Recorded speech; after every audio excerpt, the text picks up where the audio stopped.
You're listening to The Voice of Russia in London with me, Juliet Spare.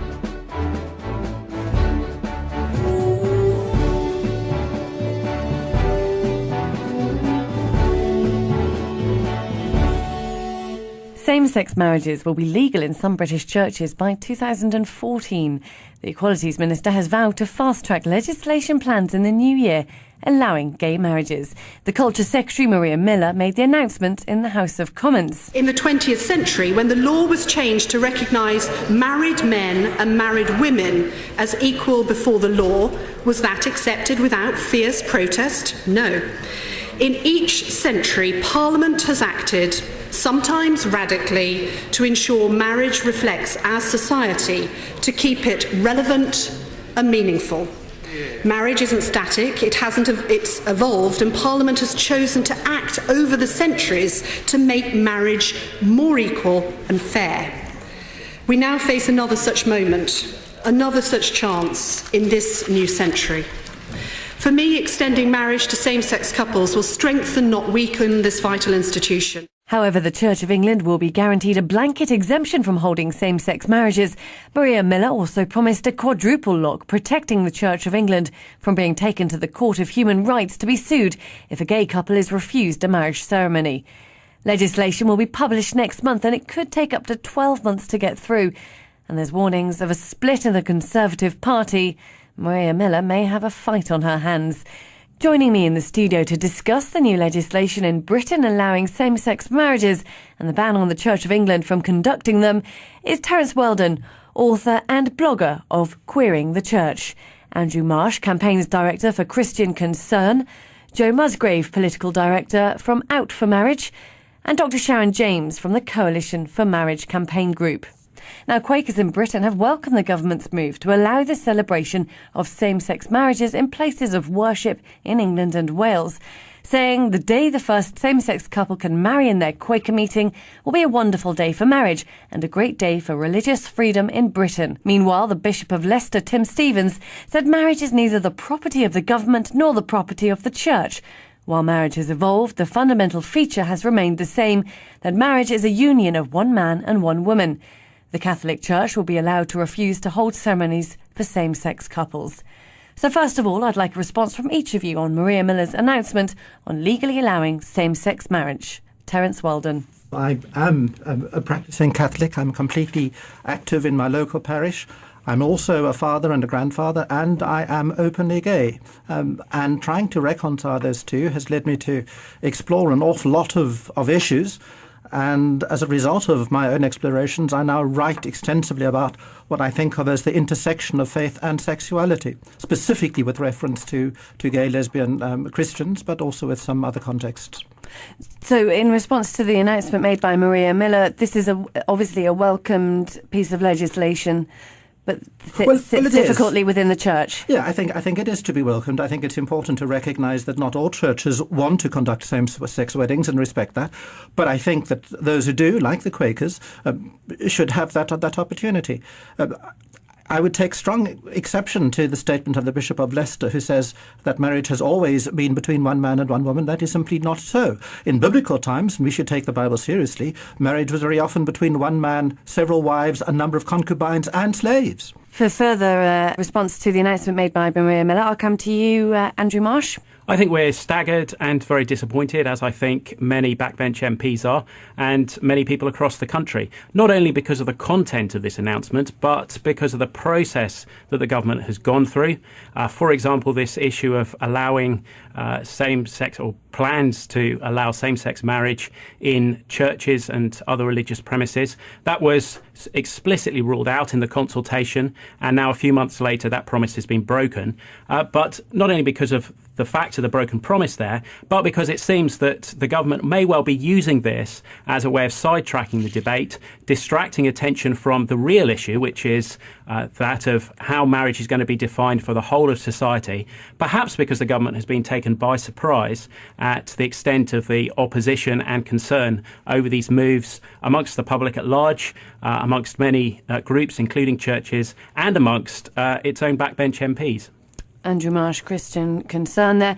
And come to you, Joe Musgrave, the political director for Out for Marriage, who I saw has had many pledges of support from London Mayor Boris Johnson. That's right. Yeah, well, I mean, I broadly agree with what Terence had to say. I think his is a balanced view, one that apparently Andrew doesn't share, which is that this is a balance between different types of faith groups' freedoms. Those who have a theological understanding of marriage that accommodates same-sex couples, they want to be able to practice that religious freedom.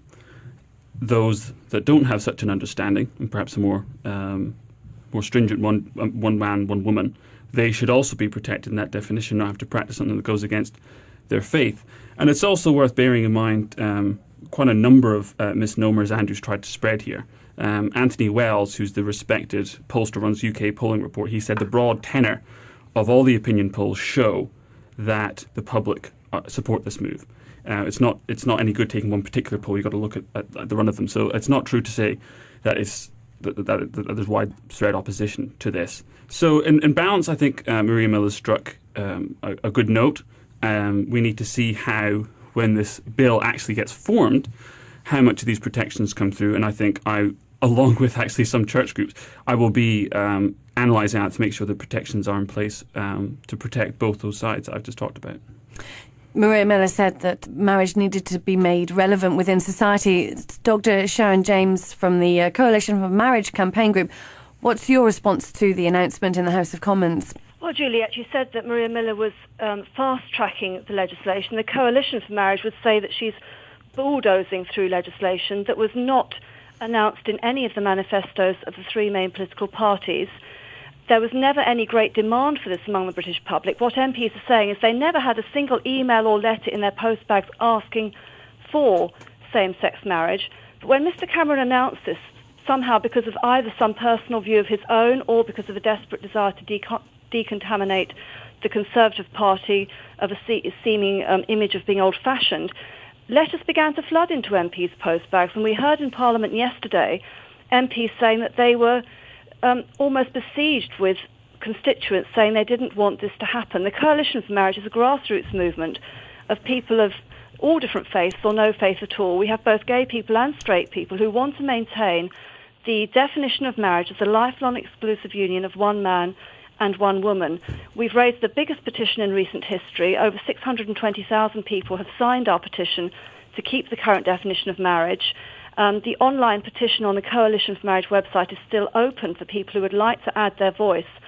And the government has shamefully gone back on promise after promise after promise. As Andrew already mentioned, the consultation was a completely flawed exercise. They said that they were going to consult, but said they were going to do this anyway, whatever the result. They said in the consultation this would only be about civic ceremony. Sorry, Sharon. Sorry, Sharon. That's not what they said. They said that this was about how to implement the policy that was actually in one of the Conservative election mini manifestos. So it's not true to say this was never presented. Sorry, Sharon. You've... Very few people ever saw it. It was not put before the British electorate as a whole, which is what a manifesto is supposed democratically to do. Now, respond, Joe. Yeah, I mean, it's staggering that this still continues, this idea. But what the consultation was trying to do, and this is why the petition itself wasn't included in the overall package, what the Coalition for Marriage petition did is it made one simple statement, which is that they believed between a man and one woman.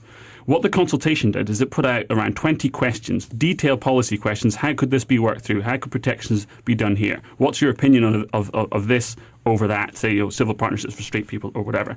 So whilst due recognition was given to this petition, and it should be, if it doesn't address what's in the consultation, i.e. detailed policy questions, how can you fold that in? Because it's not going to the parameters of what was set out in the first place. Joe, with respect, I come back and say that the Very head of quickly, Equality Sharon. and Unity in Government said that each voice on the petition would be counted as an individual response, which is why people focused on the petition, and they've gone back on their word. And the government has only taken in online representations from its website. They made no effort to guard that against multiple submissions or foreign submissions. So Ben & Jerry's in America was stirring up people to put in submissions. So the government has been listening to people outside the country and ignoring British people within the country. Has the government been ignoring British people then? What's your response to that, Andrew? Well, I just wondered if I'd come back on a point Joe made, because he's outlined there that the government was consulting on what was in the consultation document. And is it his understanding that the government clearly and explicitly ruled out the possibility of same-sex marriages being conducted in churches? And if so, why has this now appeared in response to the consultation? Well, I think the answer to that is it's said in the consultation there are no plans to go ahead.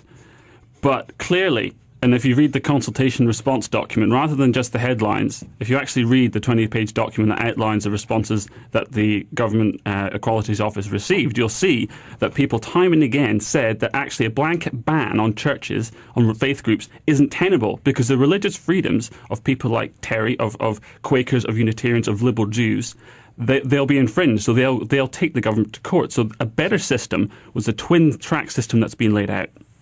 And is this twin-track system a good system, Terry? I think so, absolutely. And I'll just stick to this first, but I want to come back earlier to something that Sharon said. Freedom of religion is an absolutely crucial value in our society. And if we're going to really respect freedom of religion, we must provide for freedom of those religions which see equal marriage as a religious duty and obligation. And there is, in fact, a very strong religious and biblical case that one can make for gay marriage. But I want to...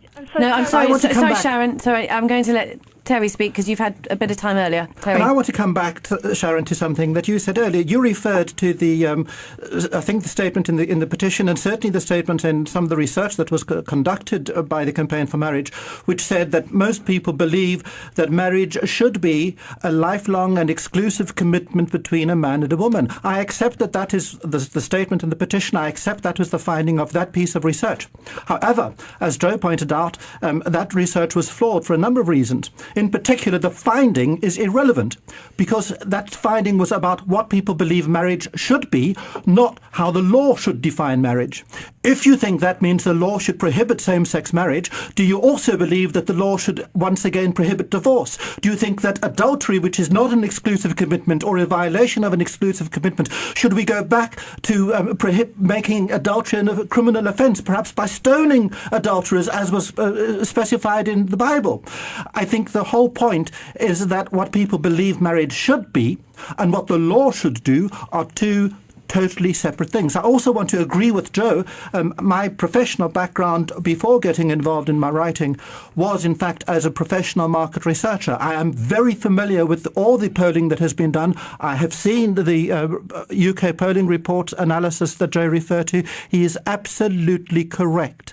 All the credible and relevant research that has been done shows very, very clearly that a very comfortable majority of British voters support gay marriage, and that in fact includes a majority of Catholic voters, which is my personal concern. Which suggests that marriage is being brought in line with how it's reflected within society.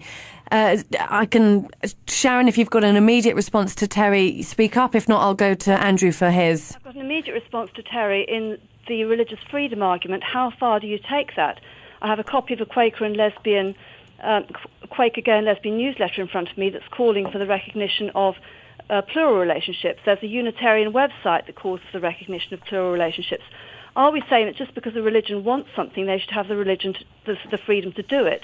And then in terms of adultery and divorce, it is the role of the state to try to maintain a strong marriage culture. We've already radically weakened that through over-easy divorce laws, and I don't think I would want to excuse that, and I hope that nobody on the panel would. But the fact that there are wrongs already done does not mean to say that we should further weaken the marriage culture. And on the polls, I go back to the fact that Comres, which is an independent polling company, says that it finds that the majority of the British public supports maintaining rights for gay and lesbian couples through civil partnerships, and when they understand that those rights are in place, they then say that they wish to maintain marriage as the union of a man and a woman. You're listening to The Voice of Russia in London with me, Juliet Spare. Joining me in the studio to discuss new legislation allowing gay marriages is Terence Weldon, author and blogger of Queering the Church, Andrew Marsh, Campaigns Director for Christian Concern, Joseph Musgrave, Political Director from Out for Marriage, Dr. Sharon James from the Coalition for Marriage Campaign Group. Picking up from your comment on the weakening of marriage culture, What's your response to that, Joe? I mean, who should define the weakness or strength of a marriage? Okay, first thing, and this is a point that needs to be made time and again. You can't take one single poll, no matter how credible or incredible it may be. It's one poll. It's a snapshot, a moment in time. You've got to look. I accept that poll. But if you look at the majority of polling, all polling over the last year, the broad tenor of that polling says people support. So you can't just pick one poll. You've got to look at them all, because that gives you an opinion over time. Now, as to marriage culture, this the way I view marriage and the way that I understand what it should be doing is it binds people by mutual ties of commitment. It's the paradigm in which society, particularly, all over the world, we've viewed it as the way to bind two adults who love one another, who want to raise children together. Now, I don't think any of that excludes gay people. In fact, I think gay people can enrich and strengthen the institution.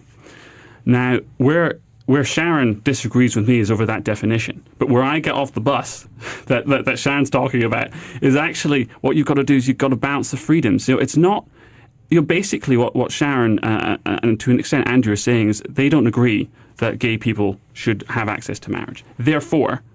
Therefore, I'm going to take the decision for all of society and say none of you can do it. And I think that's going a step too far for them to dictate how everyone else should practice their beliefs. And that obviously it contradicts what Maria Miller announced yesterday and her plans to balance equality and faith. And I think this legislation does do that. I'll come to you next, Andrew, then you, Terry. Well, I'm grateful for Joe and to an extent Terry to bringing the discussion back actually to the essential issue, which is what is marriage and how will it be defined for the whole of society. As I've said already, I think that there is a diversionary tactic in the government introducing at this late stage the issue of same-sex marriage in churches. And though there are important issues around that, the key issue is what is marriage.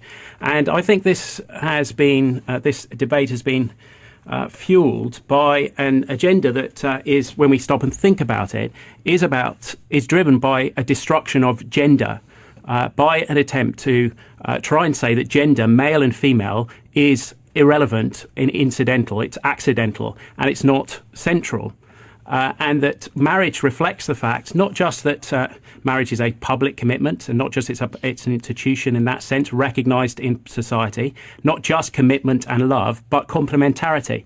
And saying for all of society that male and female is important, so that we saying someone's masculinity and someone's femininity are important. And the very seen in all sorts of ways, but the very obvious point that male bodies are made for female bodies, rather in a way that a male body is not made for a male body and a female body for a female body. Just one indication. Well, I think, Terry, you should respond to this. Well, I would like to respond to Andrew, but before I do that, I want to come back to one thing that Sharon raised earlier in response to me. She said, where do we stop? Some groups are wanting to use the same principle of religious freedom to support and endorse plural marriages. Now, I personally have no strong feelings on plural marriages. It certainly is not my personal choice. However, what I really cannot understand is the argument from religious groups against plural relationships. If your starting point is a biblical one, after all, throughout the Old Testament, polygamous marriages were the norm. In terms of faith and religion, we must also remember that Christianity is not the only faith that we need to allow for in this country. There's a growing Muslim population, for example. The Muslim religion endorses and supports plural marriages. So if your starting point is one of faith, I think that freedom of religion, certainly you should allow for plural relationships. Coming back to Andrew, and in terms of what is the nature of marriage, I would like to point out that there is no single, simple definition of marriage that applies across all societies and across all periods of history. Same-sex marriage has certainly been rare, but it is not true that it is a new invention. It was known in a number of historic societies, in Crete, for example, in classical China, in the Mayan civilization, and surprisingly enough, right across Africa in pre-colonial times. I would also point out that even within the Christian tradition, what is the biblical understanding of marriage? My starting point is the earliest version of Genesis, right in the beginning of Genesis 2. The Lord said, it is not good for man to be alone. I will make him a companion. Not a wife, not a woman, a companion. Gender neutral.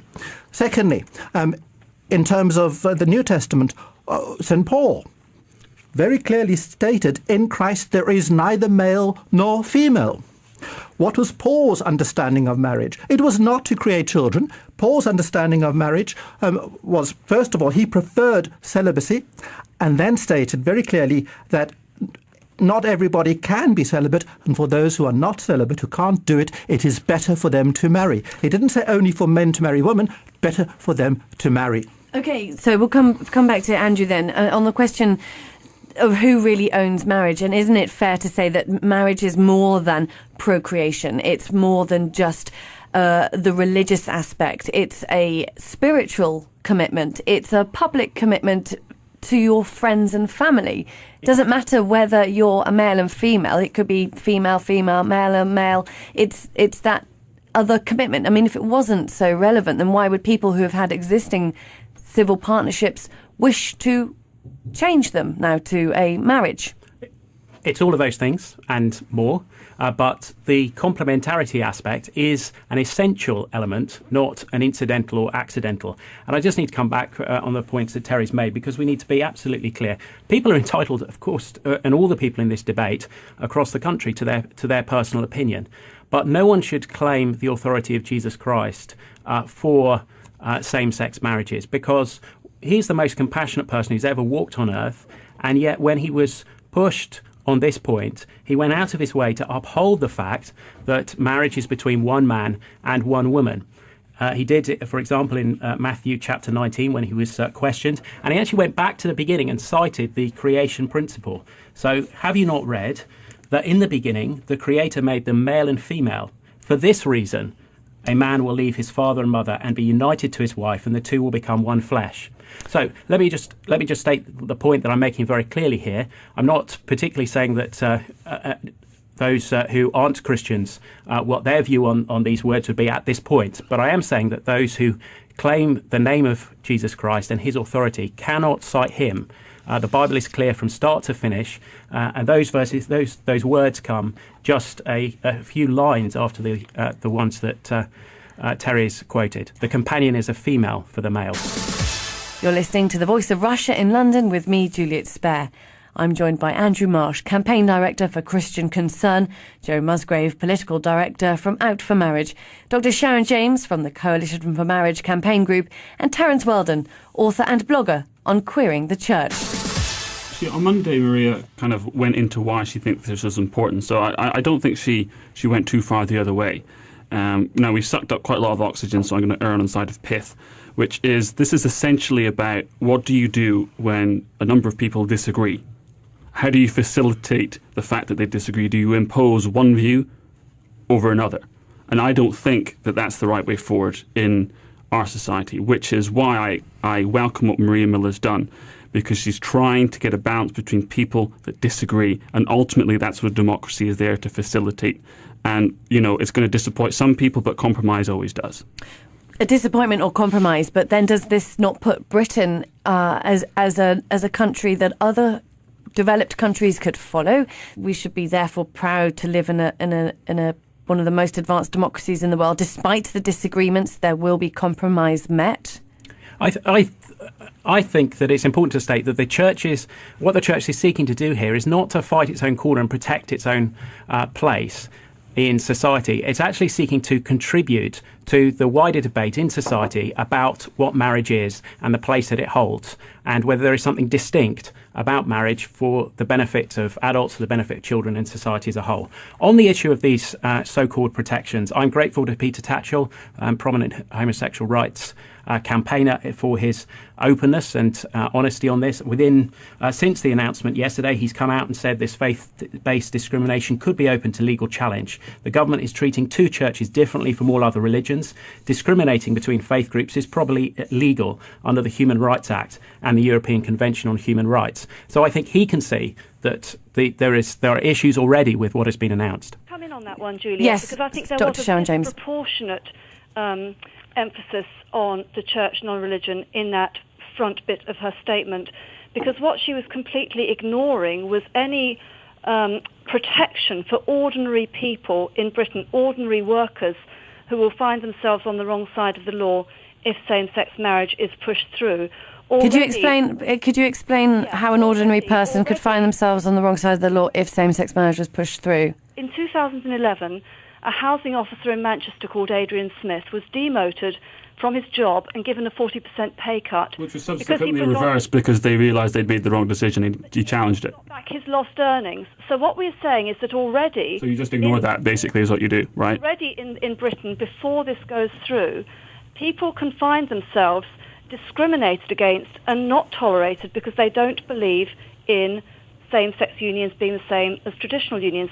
So yes, we must have a tolerant society, but the old kind of intolerance, which was very unacceptable because it discriminated against gay and lesbian people, is now being replaced by a new kind of intolerance, whereby people who believe that marriage is only between a man and a woman find themselves discriminated against, treated as bigoted, and if this law goes through, they will find themselves on the wrong side of the law. We believe that teachers could be sacked for not promoting this in classrooms, despite Maria Miller's statement in her response to the contrary. Expert legal opinion says that will be the case. And so the Coalition for Marriage is saying that ordinary people who are uncomfortable and unhappy with this should be still raising their voices, signing the petition, finding out the facts, representing their case to MPs before it's too late. Toby Weldon, writer and blogger of Queering the Church. I'd like your final comment. I just want to respond to this hoary Old Testament about Christians being discriminated against for their beliefs. That is simply not true. If as a Christian you do not support gay marriage, nobody and no law is going to force you to marry the same sex.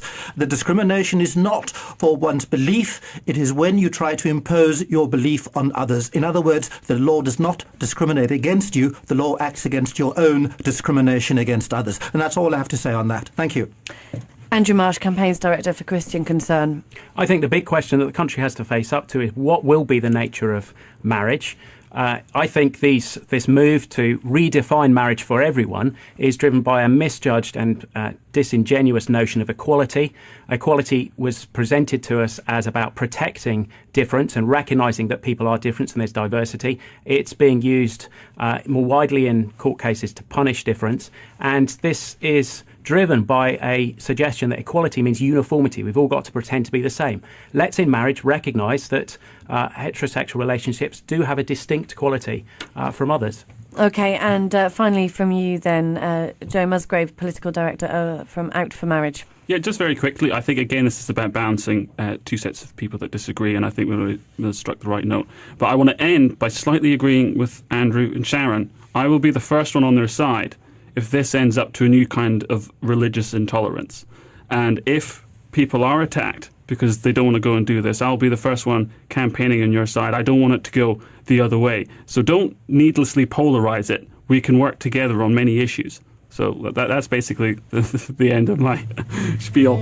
A good place to end our discussion. I'd like to thank all my guests. Andrew Marsh, Campaigns Director for Christian Concern, Joe Musgrave, Political Director, Out for Marriage, Dr. Sharon James from the Coalition for Marriage Campaign Group, and Terence Weldon, author and blogger on Queering the Church.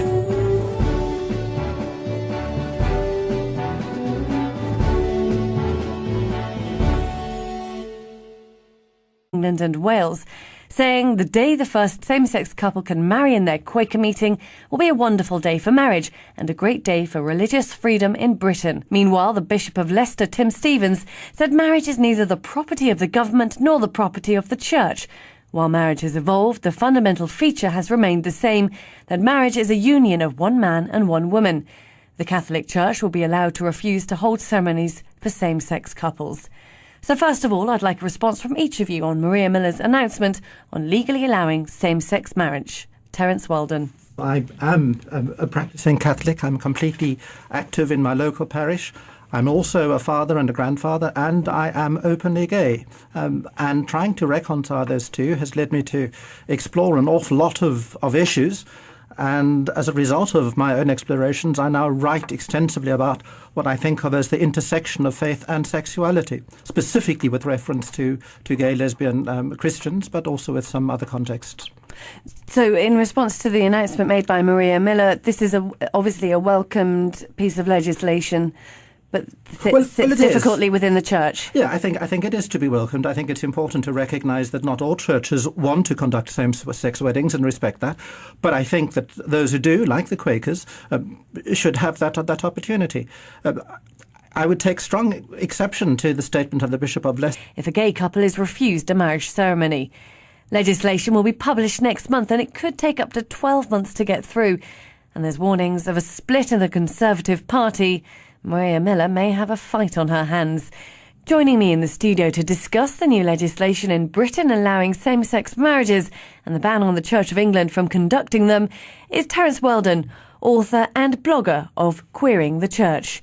Andrew Marsh, Campaigns Director for Christian Concern. Joe Musgrave, Political Director from Out for Marriage. And Dr. Sharon James from the Coalition for Marriage campaign group. Now, Quakers in Britain have welcomed the government's move to allow the celebration of same-sex marriages in places of worship in England. Each century, Parliament has acted, sometimes radically, to ensure marriage reflects our society, to keep it relevant and meaningful.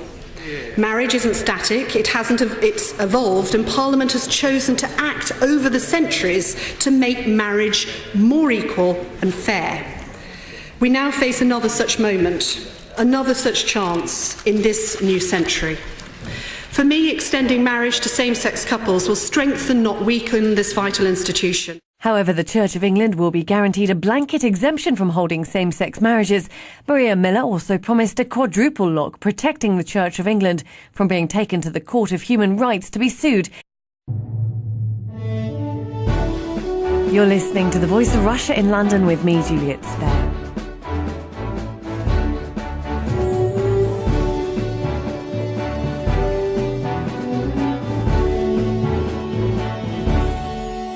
Same-sex marriages will be legal in some British churches by 2014. The Equalities Minister has vowed to fast-track legislation plans in the new year, allowing gay marriages. The Culture Secretary, Maria Miller, made the announcement in the House of Commons. In the 20th century, when the law was changed to recognise married men and married women as equal before the law, was that accepted without fierce protest? No. In